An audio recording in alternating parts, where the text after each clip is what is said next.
하나님의 말씀은 이사야 66장 2절입니다. 다 같이 합독합니다. 나 여호와가 말하노라. 내 손이 이 모든 것을 지었으므로 그들이 생겼느니라. 무릇 마음이 가난하고 심령에 통회하며 내 말을 듣고 떠는 자 그 사람은 내가 돌보려니와. 아멘. 오늘은 하나님이 돌보시는 자입니다. 우리 다 같이 화면에 있는 글씨 읽어보겠습니다. 하나님은 무소부재하시며 초월적인 여호와이십니다. 아멘. 오늘 여기 성경에 보면 나 여호와가 말하노라. 내 손이 이 모든 것을 지었으므로 그들이 생겼느니라.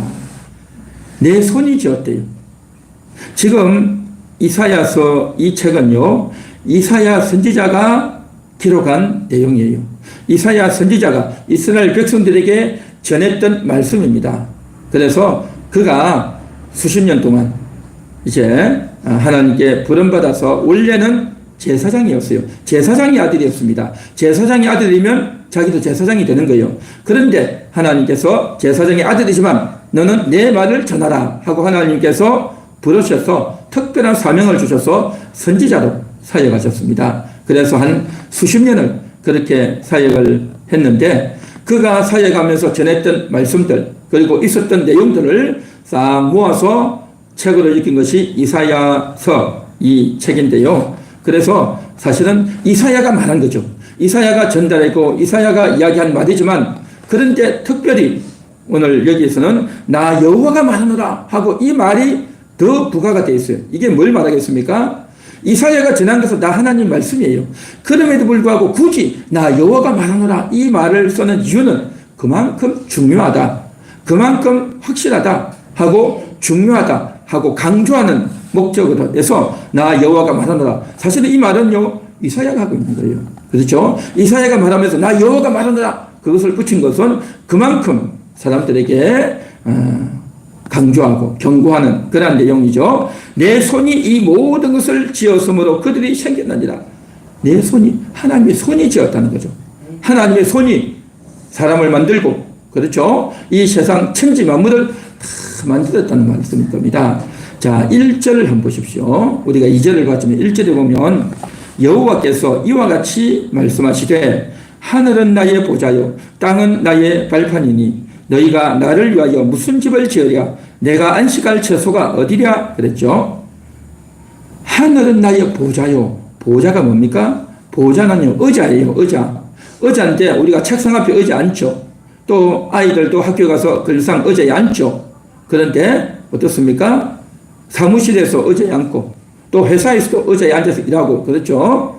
그리고 이제 왕들도 의자에 앉죠. 그런데 왕이 앉는 의자는 어떻습니까? 아주 크고 아주 으리으리하고 또 많은 사람들을 세워놓고 탁 앉아있단 말이죠. 그죠? 왕이 앉은 의자를 특별히 보좌라고 합니다. 왕이 앉은 의자를 보배로운 의자, 보좌라고 하죠. 그런데 하나님께서 보좌라고 하는 겁니다. 하나님이 앉으시는 의자, 이것이 바로 보좌다 말이죠. 그런데 하나님은 어디에 앉느냐? 우리 보통 사람들은 어떻습니까? 방에 앉고 사무실에 앉죠. 책상 앞에 앉죠. 자기 혼자 앉아서 책을 보거나 공부하거나 그렇게 하죠. 또 혹은 많은 사람들이 함께 앉아서 이제 책상에 앉아서 일하죠. 그런데 하나님은 어디에 앉아 계셨냐? 하늘에 계시래요. 하늘은 나의 보좌요. 그렇게 말했습니다. 하늘에 앉아 계신다는 거죠. 그런데 하늘은 나의 보좌요 땅은 나의 발판이니 했죠. 그래서 우리가 의자에 앉으면 발을 바닥에 내려놓고 앉죠. 그렇죠? 엉덩이는 이제 의자에 앉지만 발은 바닥에 놓죠. 그런데 하나님이 보좌가 하늘에 있으면 발판이 하늘에 되어야 되겠죠. 그런데 하나님은 어떻습니까? 발이 땅이 돼요. 땅. 하늘에서 앉아 계신데 발이 땅까지 내려오는 거죠. 대단하죠. 얼마나 크시면 하나님이 얼마나 크시면 하늘에 앉아 계신데 발이 땅에 오겠냐 말이죠. 너무너무 큰 겁니다. 이건요 상상을 할 수 없는 겁니다. 사람은 그렇게 할 수가 없죠. 사람은 얻는 의자가 뭐 방이나 사무실이나 그런 정도밖에 안 되지. 하늘의 보좌에 앉을 일도 없죠. 그런데 하나님은 하늘에 앉았는데 발판이 땅까지 와 있을 정도니까 너무 하나님이 크시다. 하늘에서 땅까지 하나님은 다 앉아 계시다. 그러면 여기만 앉아 있으면 저 동쪽에는 없느냐 서쪽에는 없느냐 그렇지 않다는 겁니다. 하나님이 앉아 계시면요 동쪽에도 있고 서쪽에도 있고 모든 사방에 다 계신 겁니다. 한국에 계시면 미국에도 있고요 아프리카에도 있고요 저 러시아에도 있고요 다 있는 겁니다. 그러니까 하나님은요 다 계셔요. 다 계셔. 그래서 하나님은 안 계신 곳이 없다라는 겁니다. 안 계신 곳이 없다. 모든 곳에 다 있다. 동시에 다 있죠. 그래서 그런 하나님을 가리켜서 뭐라고 말하냐면 무소부재하다라는 겁니다. 무소는 뭡니까? 장소가 없다. 부재한 없는 장소가 없는 것이 없다. 그러니까 하나님은 모든 것이 다 있다는 겁니다. 뿐만 아니라 하나님은요 이제 시공을 초월하는 겁니다. 시간도 다 있어요. 그러니까 오늘 계셨으면 어제도 계셨던 겁니다.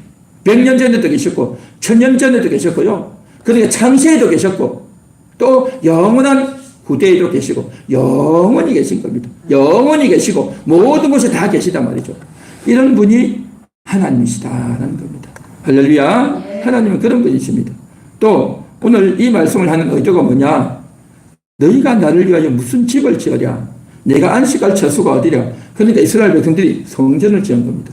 성전을 지어가지고 여기는 여호와의 집입니다. 그렇게 한 거죠. 사람들은 자기가 사는 집이 다 있잖아요.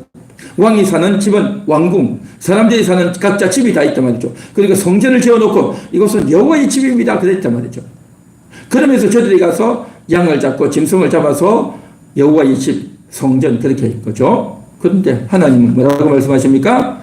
너희가 나를 위해서 무슨 집을 짓겠느냐? 내가 성전이라고 너희가 지어놓은 그곳에만 내가 있겠느냐? 하나님은 어디든지 다 있단 말이죠. 하나님은 어디든지 다 있고 또 정말 언제든지 함께하고 계시고 과거나 현재나 미래나 늘 영원히 모든 시간에 모든 장소에 다 하나님은 계신 분이다라는 겁니다. 그래서 그런데 너희가 지은 그 집에 내가 있겠느냐? 그 안에만 내가 제한되겠느냐? 그러니까 하나님은 성전 안에만 있는 것이 아니라 성전 바깥에도 계시다. 하나님은 교회 안에만 계신 것이 아니라 교회 바깥에도 계시다. 할렐루야. 그런 말씀인 줄 믿습니다. 자, 그래서 우리가 오늘 이 말씀을 보면서 하나님은 무소부재하시다. 또한 하나님은 초월적인 존재인 겁니다. 초월이라는 것이 뭐냐면 우리의 생각을 벗어나는 겁니다. 그러니까 우리는 땅밖에 못 보잖아요. 이 세상. 그렇죠. 우리가 집이나 학교나 회사나 내가 다니는 데나 이런 것밖에 못 보죠. 그런데 하나님은 하늘에 계신 거죠. 우리가 오늘 이 자리에 앉아서 예배 드리잖아요. 예배 드리니까 목사님 설교하고 우리 찬양하고 예배 드린다라고 하죠. 그런데 하나님이 이곳에 와 계신 겁니다. 할렐루야. 믿습니까? 그래서 우리가 눈에 보이지 않지만 초월해 계신 겁니다. 눈에 보이지 않지만 계시는, 그래서 초월해지다. 이 자리에도 있지만 이 자리가 아닌 곳에도 있단 말이죠. 눈에 보이는 곳에만 있는 것이 아니라 눈에 안 보이는 곳에도 있다. 이 건물 안에도 계시지만 건물 바깥에도 계시다. 할렐루야. 그래서 하나님은 우리의 생각을 벗어나는, 상상을 초월하는 그러한 분이신 줄 믿습니다. 그분이 하나님이다 말이죠. 거기다가 오늘 2절에 그랬죠. 내 손이 이 모든 것을 지었으므로 그들이 생겨나니라. 그리고 하나님은 창조주다 말이에요. 창조주. 그러니까 무소부재하시고 초월적으로 존재하시고 또한 창조하신 분, 그런 분이 하나님이신 줄 믿습니다. 그렇죠. 그래서 우리가 신앙생활을 한다는 것은 뭐냐? 성경을 읽는다는 건 뭐냐? 바로 하나님이 누구신가? 그걸 잘 알아야 됩니다. 하나님이 누구시냐? 그걸 잘 알아야 돼요. 하나님이 누구신지 모르면요, 그건 신앙생활이 아니에요. 우리가요, 저기 보면 사람들 만나서 전도하다 보면요, 나도 하나님 믿습니다. 그렇게 말하는 사람이 있어요. 그 사람들은요, 하나님이라고 말은 하지만 우리가 생각하는 하나님이 아니다 말이죠. 성경이 말하는 하나님이 아니에요. 그들은 그냥 단순히 하나님이 있겠지. 그냥 그렇게만 생각하는 거예요. 그래서 하나님이 천지 만물을 만드시고 하나님이 우리를 구원하시고 그런 생각 없어요. 그냥 뭐 좀 어려우니까 하나님 도와주시겠지.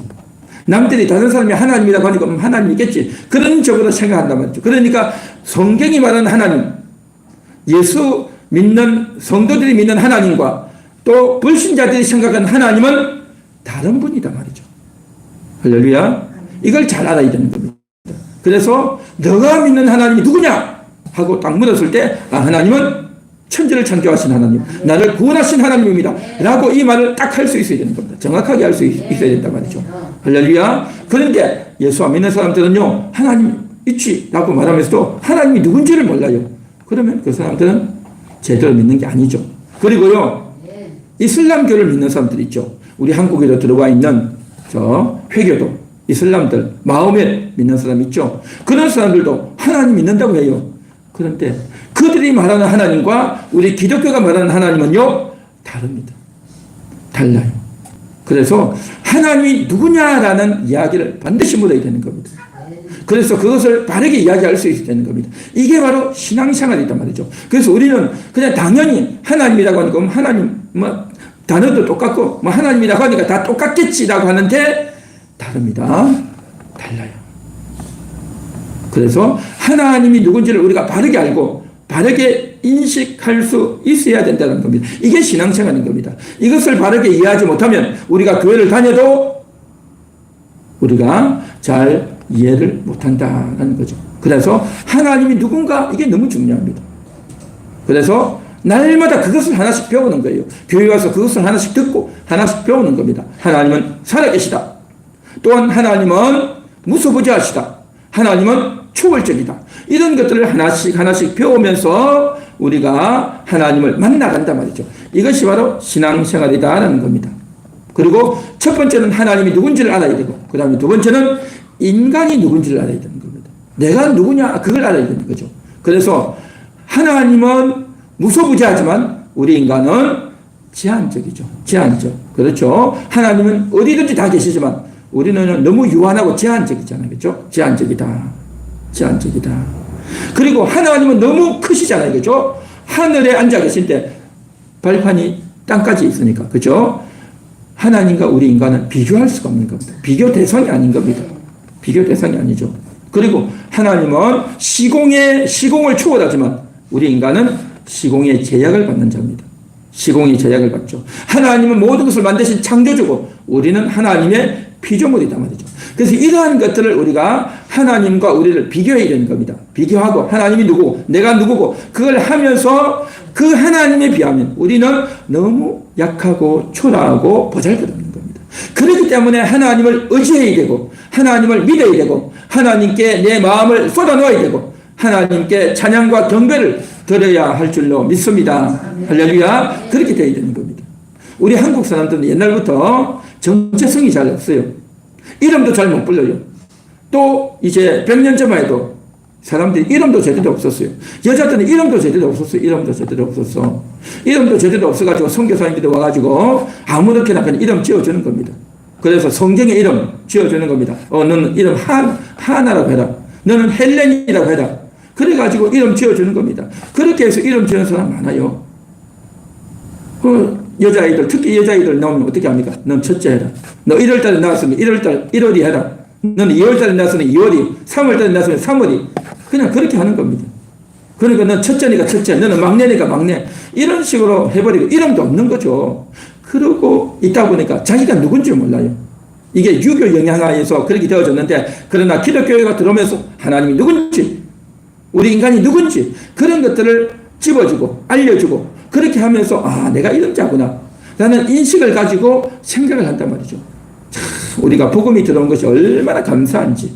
그래서 우리는 하나님을 알아야 되고 나를 바르게 알아야 될 줄로 믿습니다. 그 다음 넘겨주세요. 같이 읽어봅니다. 하나님이 돌보시는 자는 누구일까요? 하나님이 돌보시는 자는 누구일까요? 자, 이렇게 글을 적어놨는데 오늘 66장 2절을 읽었죠. 우리 한 번 더 읽어보겠습니다. 나 여호와가 말하노라. 내 손이 이 모든 것을 지었으므로 그들이 생겼느니라.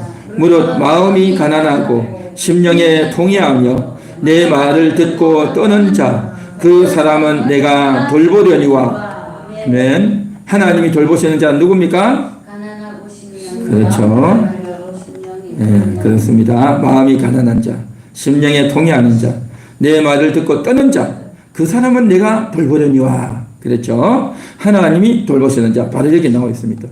마음이 가난한 자입니다. 심령에 동의하는 자가 말이죠. 사람은 태어나서 뭘 합니까? 아이들 어릴 때면 정말 귀엽고 사랑스럽고 딸이 낳고 아들이 낳고 얼마나 귀엽습니까? 아들들이 딸들이 손주들이 나면 너무 귀엽죠. 물고 빨고 아끼고 너무너무 좋죠. 그래가지고 우리 손주는 우리 자녀들은 너무 똑똑하다. 노래를 저렇게 잘하네. 춤을 저렇게 잘 추네. 말을 저렇게 잘하네. 인사를 너무 잘하네. 야, 제가 크면 어떤 인물이 될까? 그런 기대를 가지고 사랑하고 키워주고 먹여주고 입혀주고 다 하지 않습니까? 그래가지고 학교 가고 초, 중, 고, 대를 가면서 뭐합니까? 이 아이가 가장 잘하는 게 뭐냐? 그 가장 잘하는 걸 찾는 겁니다. 그 학교 공부가 결국 그거죠. 이 아이가 가장 잘하는 걸 부모는 찾도록 도와주고 아이들은 자기가 가장 잘할 수 있는 걸 찾는 겁니다. 자기의 재능을 찾고 자기 장대를 찾고 그거 가지고 거기에 맞는 대학을 가고 그래가지고 자기 전공을 찾아가지고 직장 생활하고 그렇게 하지 않습니까? 그래가지고 또 결혼하고 그렇게 사는 거죠. 그러니까 자신의 가장 잘하는 재능을 찾고 그 재능을 가지고 자기가 어떤 역할을 하고 또 그러면서 인생을 살다 보니까 자기가 어떤 일을 해왔는지 자기가 어떤 업적을 남겼는지 나오는 거죠. 그러면서 이제 조금 더 세월이 가면 그 사람이 가지고 있는 그 지위, 직장이나 또 자기가 일하는 곳에 자기가 갖고 있는 지위가 있죠. 또 그로 말미암아 자기가 어떤 돈이나 재산이 있겠죠. 또 주변에 친구들이 있겠죠. 또 그 사람이 갖고 있는 지식이나 지위나 또 경험들을 가지고 많은 사람들에게 영향력을 미치면서 그렇게 살아가겠죠. 그런 것들을 가지고 재능과 또 집안과 또 돈과 영향력과 이런 것들을 가지고 자신이 누구다라고 이야기하면서 자부심을 갖고 그렇게 말하잖아요. 자기도 그렇게 살고 그런 자녀가 있으면 자식 부모들은 너무너무 좋은 거죠. 그래서 우리 발안에 이런 거 많이 있지 않습니까? 누구가 이제 서울대학교 입학했다. 또 이제 변호사 됐다. 또 어디 가서 메달을 땄다 해가지고 누구 아들 남편 이름 아내 이름 적어가지고 누구 아들 누구 손주 뭐 이래가지고 프랜카드 걸고 그러잖아요. 그만큼 자랑스러운 거죠. 자랑스럽고 기분 좋은 거죠. 그렇게 사람들은 다 삽니다. 내가 누군데 그렇게 산단 말이죠. 요즘 심지어는요 사람들이요 이제 택시를 타도 어디 갈까요? 그래서 가면 강남 갑니까? 하면 네 하는데 어디 갈까요? 저 영등포 갑니다. 쳐다보는 게 다 다르다잖아요. 그 사람이 어디 사는지 택시를 타고 어디 가는지를 보고 그 사람을 평가를 한다는 거예요. 평가를. 그런 세상입니다. 그러니까 그 사람의 지위가 뭔지 사는 동네가 어딘지 그런 걸 가지고 사람을 평가하려고 하는 참 이런 얄팍한 시대를 우리가 살고 또 그런 것들을 가지고 기분 좋아하고 또 그런 걸 가지고 기분 나빠하고 이런 세상에서 다 살아가는 거죠. 그런데요 하나님은 어떻게 보느냐 어떤 자를 돌보느냐 심령이 가난한 자를 돌아보신다는 것입니다. 할렐루야. 하나님은 심령이 가난한 자를 돌아봅니다. 심령이 가난한 게 뭡니까? 이런 것들이 있을 수도 있고 없을 수도 있어요. 어쨌든 심령이 가난한 자를 봅니다. 심령이 가난했다는 것은 마음이 무너진 거예요. 마음이 깨어진 겁니다. 마음에 상처가 난 겁니다. 너무너무 억울한 거예요. 내가 정상적인 대우를 받지 못한 겁니다. 그러니 얼마나 마음에 상처가 되고 억울하고 괴롭고 고통스럽겠냐 말이죠. 그렇게 억울하고 괴롭고 고통스러우면 사람은 어떻게 합니까? 참을 수가 없는 겁니다. 참을 수가 없는 겁니다. 그래서 평상시에는 그렇게 착하고 평상시에는 그렇게 나긋나긋하고 웃으면서 이야기하고 하던 사람이요 그냥 마음이 깨지면 폭발하는 겁니다. 그 전에 아무리 착했던 사람, 좋았던 사람, 좋은 관계도요 이렇게 마음이 깨어지면 모든 것들이 다 무너져 버려요. 이게 인생인 겁니다, 여러분. 이걸 우리가 알아야 되는 겁니다. 이러한 일들이 생겨서 마음이 굉장히 불편하고 괴로운 상태에서는요, 그 무엇을 봐도, 그 무엇을 먹어도 다 맛도 없고 하고 싶지도 않고 괴로운 겁니다. 그러한 심령 가운데 있을 때 이걸 어떻게 해야 될지 아무도 몰라요. 아무도 몰라. 그러한 것들에 있으면 사람들은요, 그냥 괴로운 겁니다. 혼자 있고 싶고, 화가 나고, 싸우고 싶고, 막 이렇게 뭐 있으면 집어 던지려고 하고 이런 것들이 인간이단 말이죠. 여러분 그렇지 않습니까? 그렇게 속상한 마음을 가지고 하루 이틀 사흘 지나면 그 사람이 어떻게 했냐 말이죠.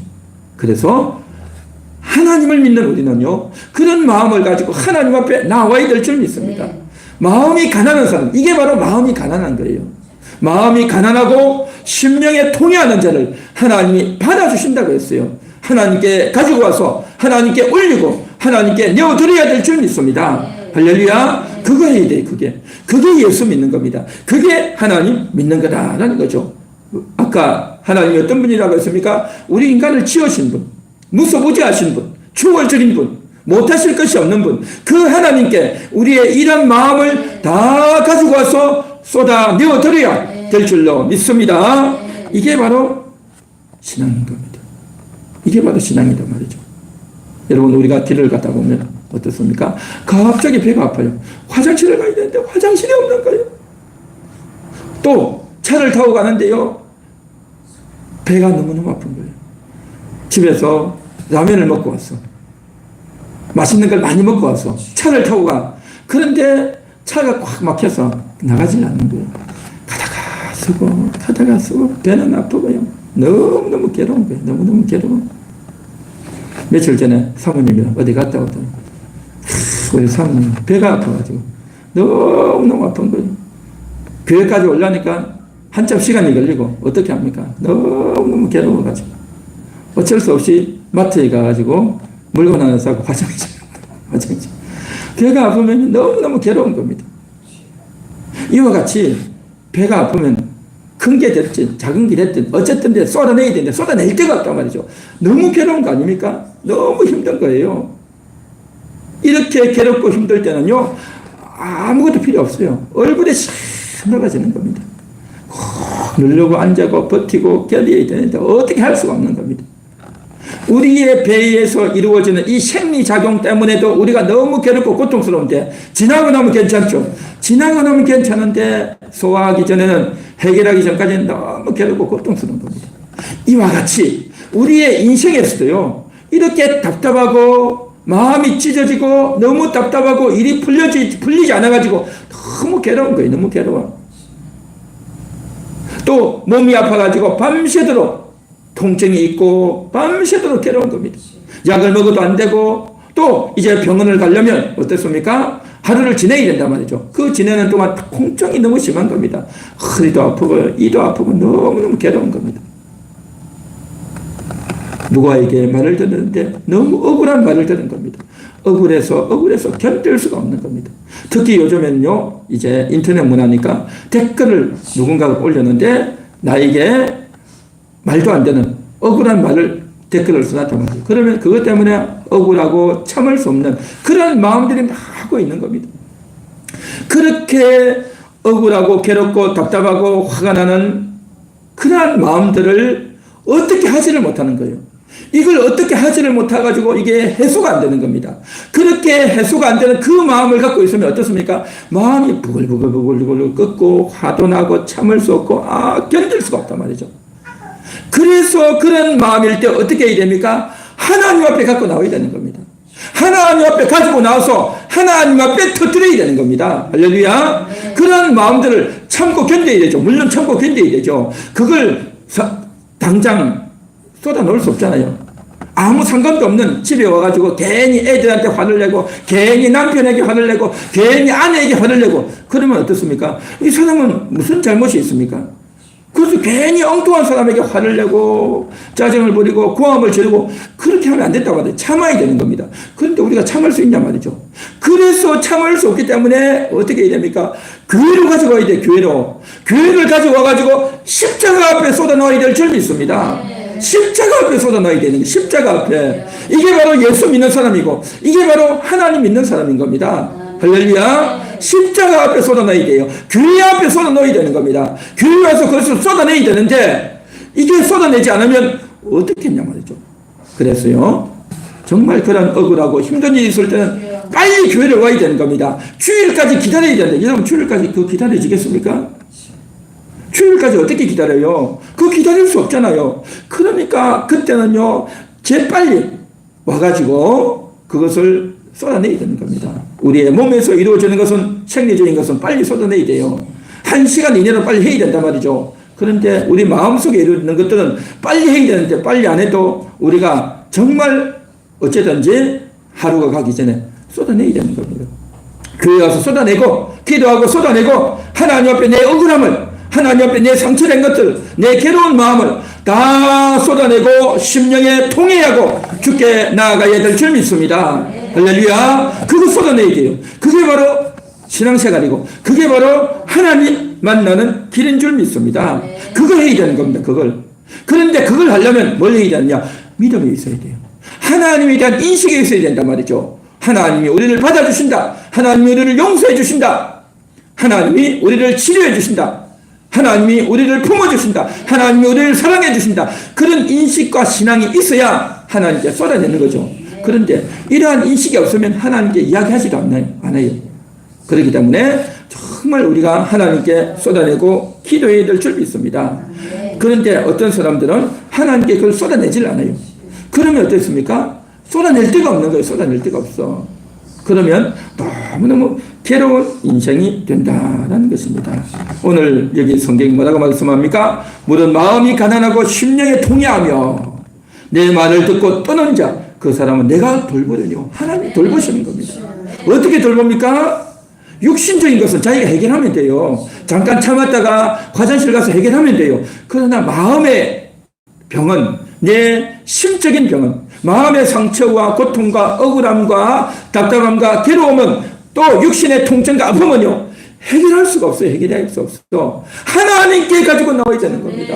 하나님 나를 도와주세요. 하나님 나를 불쌍히 여겨주세요. 하나님 내가 너무 억울합니다. 하나님 내가 대책이 없습니다. 하나님 도와주세요. 하나님 도와주세요.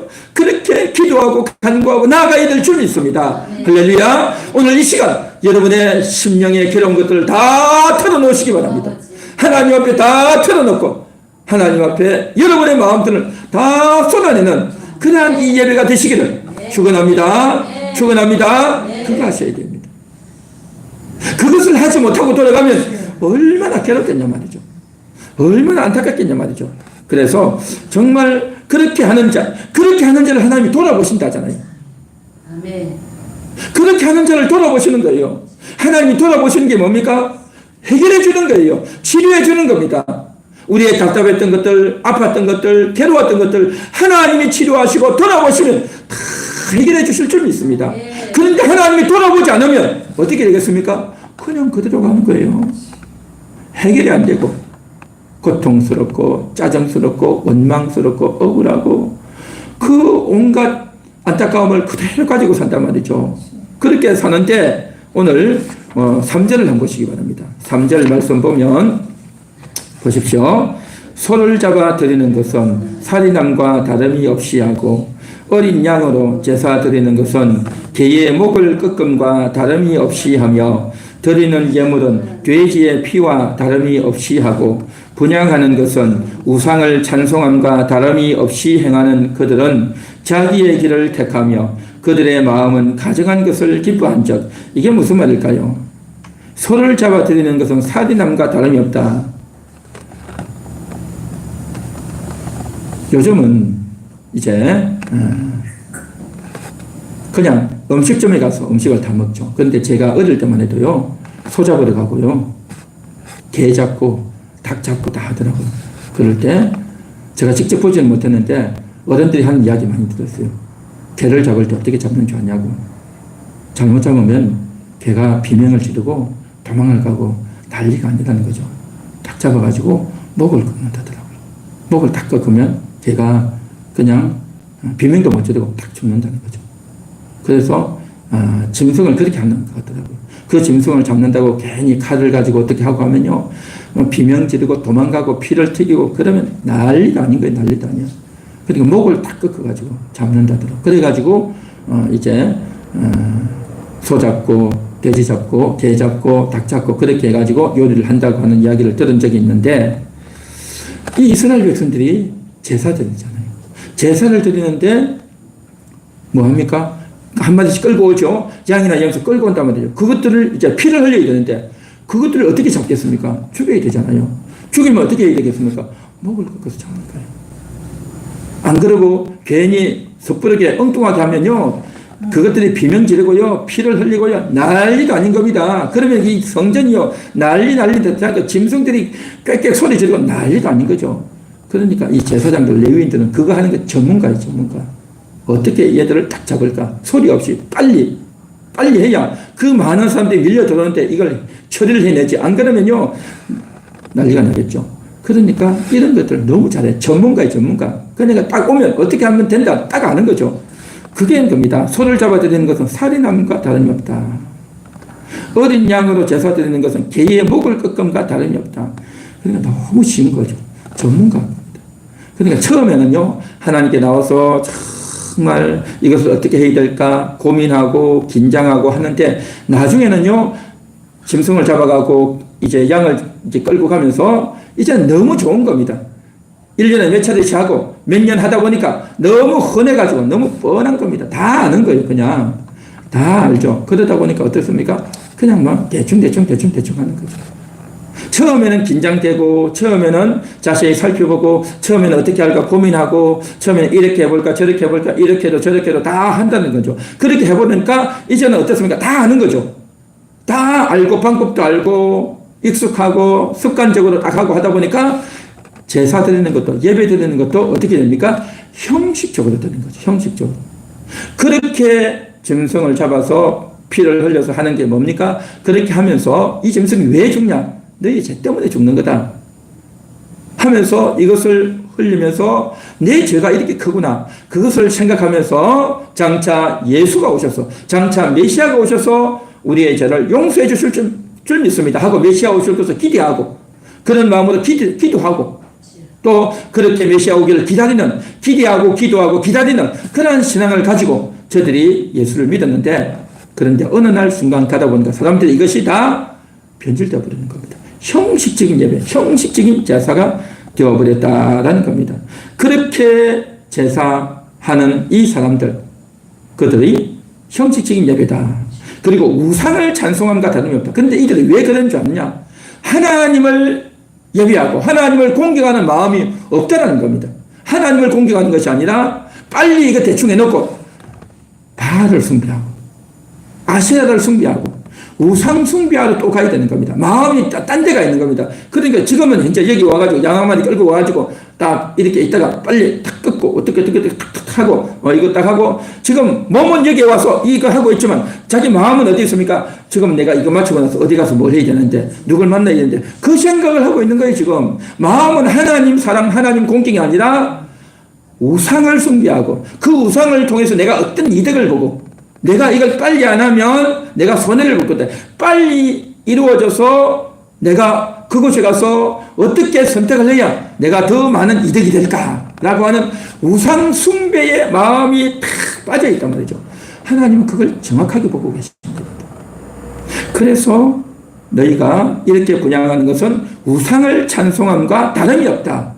그러니까 형식적인 예배고 마음이 하나님을 떠나 있는 그런 자라는 거죠. 그래서 그들은 자기의 길을 택하며, 자기가 자기의 길을 택해야죠. 내가 어떤 길을 갈까, 어떤 선택을 할까, 누구를 만날까, 어떤 직업을 할까, 어떤 말을 할까, 다 자기가 선택하는 거죠.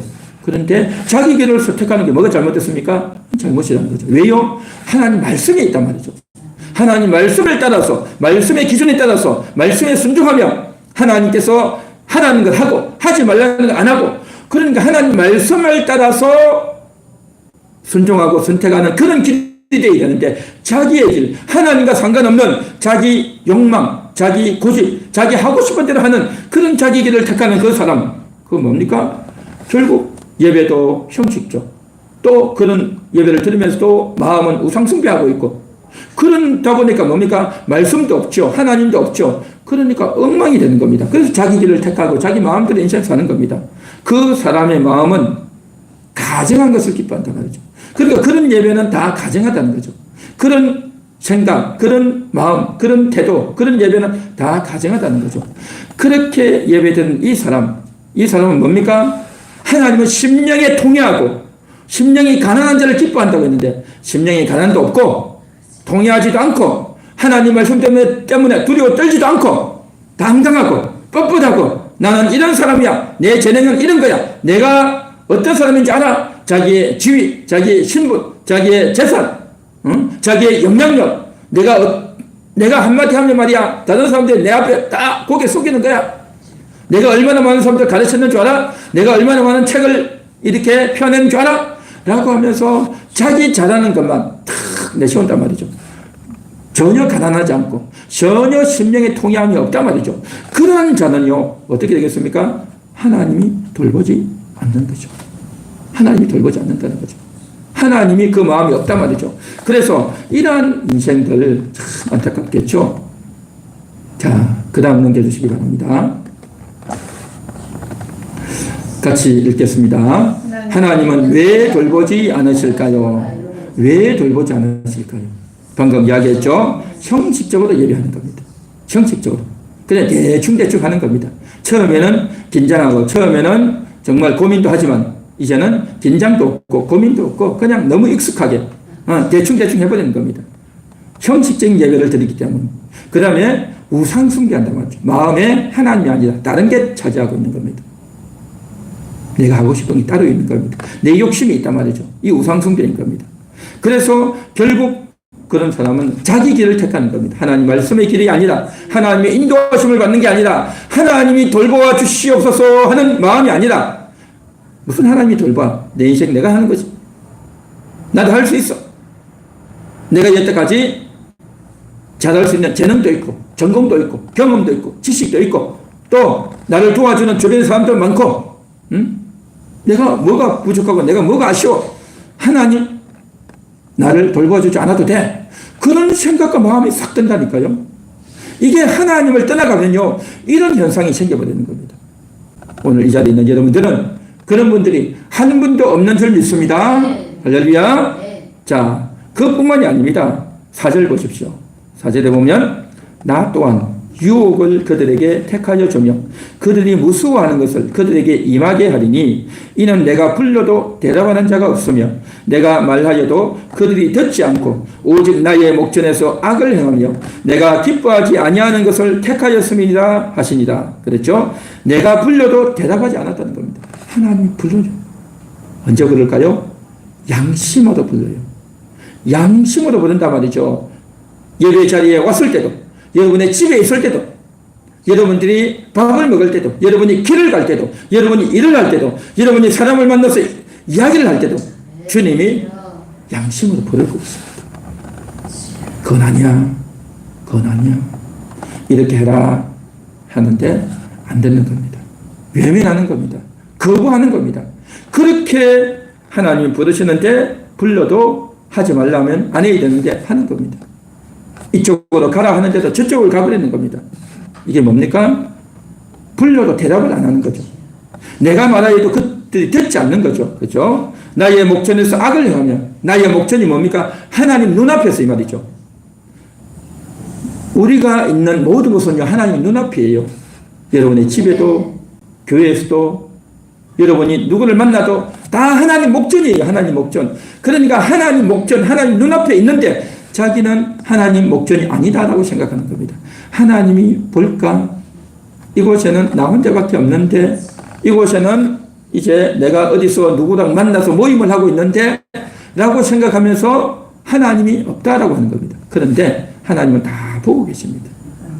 무소부지하시고 초월적으로 계신 분이 다 보고 계시고 지켜보고 있는 겁니다. 그런데도 악을 행하고 있단 말이죠. 그래서 하나님이 불러도 대답지 않고 말을 해도 듣지 않고 하나님 목전에서 악을 행하고 있고 그리고 내가 기뻐하지 않는 것을 택한다는 거죠. 내가 기뻐하지 하나님이 기뻐하지 않는 게 뭐겠습니까? 죄를 짓는 거죠. 욕심을 부리는 거죠. 하나님 말씀을 어긋나는 거죠. 그러한 선택만 다 골라서 하는 겁니다. 하나님이 하라는 건 안 하고 하지 말라는 것은 골라서 하고 옛날에 그런 말 있죠. 청개구리 같은 하나님 앞에 청개구리 같은 그런 인생을 산단 말이죠. 그렇게 살기 때문에 택하였음이라. 그래서 4절에 나 또한 유혹을 그들에게 택하여 주며 그랬죠. 유혹을 주신다는 겁니다. 이것은 하나님이 유혹을 그냥 주는 것이 아니라 원래 하나님은 유혹하지 않습니다. 하나님은 우리 인간의 유혹에서 구렁텅이에 빠뜨리지 않아요. 이 말이 무슨 말이겠습니까? 그렇게 사는 사람은 자기가 유혹을 받는다는 거예요. 자기가 유혹을 받는 겁니다. 하나님 음성 듣지도 않고 악을 행하고 하나님 기뻐하는 일을 하지 않는 사람은요, 세상이 좋은 거예요. 사람이 좋은 겁니다. 그래서 세상에 온갖 화려하고 맛있고 돈을 벌 수 있고 남이 나를 도와준다 그러고 그러면 좋은 것이 너무 많은 거예요. 이 세상에 좋은 것이 너무 많아요. 그래서 세상 것이 너무 좋은 게 많아가지고 그렇게 가는 겁니다. 그렇게 가는데 하나님이 돌보지 않고 내버려 둔다는 겁니다. 그게 바로 그냥 유혹을 택하여 준다, 그런 뜻입니다. 하나님이 일부러 유혹을 안겨주는 것이 아니라 그들이 좋아 보이는 죄를 짓다 보니까 엉뚱한 생각을 하다 보니까 그게 좋아 보이는 겁니다. 욕심이 좋아 보이고 거짓말하는 게 좋고 내가 이득을 챙겨야 되겠고 그런 것이 너무 좋은 겁니다. 그렇게 하는데도 그냥 내버려 두신다는 겁니다. 여러분들은 그런 인생이 되지 않기를 소망합니다. 그런 인생이 되지 않는 데입니다. 그래서 하나님이 왜 돌보지 않을까요? 방금 이야기했던 이 이유인 겁니다. 이런 이유. 형식 예배, 우상 숭배, 하나님의 음성을 외면하고 그렇게 살다 보니 세상 것이 좋고 너무 멋있어 보이고 화려해 보이고 그래서 그걸 따라가는 겁니다. 그렇기 때문에 하나님은 내버려 두신다는 겁니다. 그러나 하나님 앞에서 내가 가난한 자입니다. 하나님 내가 부족한 자입니다. 하나님 내가 어떻게 해야 될지 모르겠습니다. 하고 자기 자신을 내려놓고 너무너무 답답해서 하나님 말씀대로 되지 않아서 내가 마음의 심령이 상처가 되고 너무나도 억울하고 내가 견딜 수 없습니다. 그런 마음을 가지고 하나님 앞에 쏟아내요. 그래서 하나님께서 그 사람을 돌보아 주시고 위로해 주시고 해결해 주시고 씻어 주시고 치유해 주시고 여러분의 문제를 풀어 주실 줄 믿습니다. 할렐루야. 그런 인생이 되어야 할 줄 믿습니다. 하나님이 돌보시는 자, 하나님이 외면하는 자가 있습니다. 여러분은 하나님이 외면하는 자가 아니라 하나님이 돌보아주는 그런 인생 되시기 바랍니다. 그런 자는 누굽니까?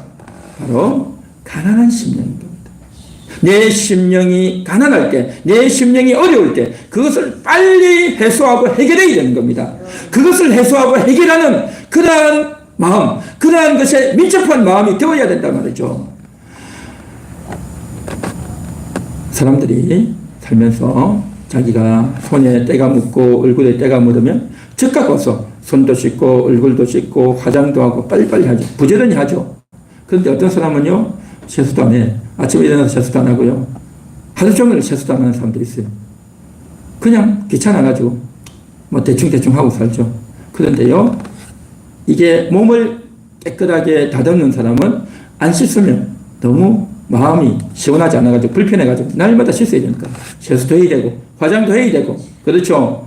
또 집에 오면 화장도 지워야 되고 그렇죠. 또 아침에 일어나면 또 머리도 감고 또 세수도 하고 그러니까 그런 것을 늘 하는 겁니다. 귀찮아하지 않고 늘 하는 겁니다. 그렇게 하지 않으면 내가 불쾌해서 살 수가 없단 말이죠. 그렇게 그러한 것에 민감해서 자주 씻고 자주 갈아입고 자주 자기 몸을 잘 가꾸듯이 우리 마음을 그렇게 해야 된다는 거죠. 마음을 저렇게 가꿔야 된단 말이에요. 마음에 조금이라도 불편함이 있으면 마음이 조금이라도 아쉬움이 있으면 하나님께 나와야 되는 겁니다. 하나님께 나와서 기도해야 되는 겁니다. 찬양하고 기도하고 찬송하고 기도하고 부르짖고 기도하고 하나님께 나와서 가난한 심령으로 나와야 된단 말이죠. 할렐루야. 그렇게 하기에는 일주일은 너무 긴 겁니다. 사실은 일주일이 너무 길잖아요. 그래서 자주 교회를 와야 되는 겁니다. 교회 와서 찬양하고 기도하는 가운데 그러다 보면 내 마음속에요 눈물이 나고요 억울한 생각이 들고요 더 기도하고 싶은 마음이 들고 그러한 일들을 많이 해야 되는 겁니다. 그걸 해야 돼요. 그걸 해야 살아있는 영혼, 깨어있는 영혼이 되고 정말 우리의 심령이 시원해질 줄 믿습니다. 할렐루야. 여러분들은 그러한 심령 되시기를 주님의 이름으로 축원합니다.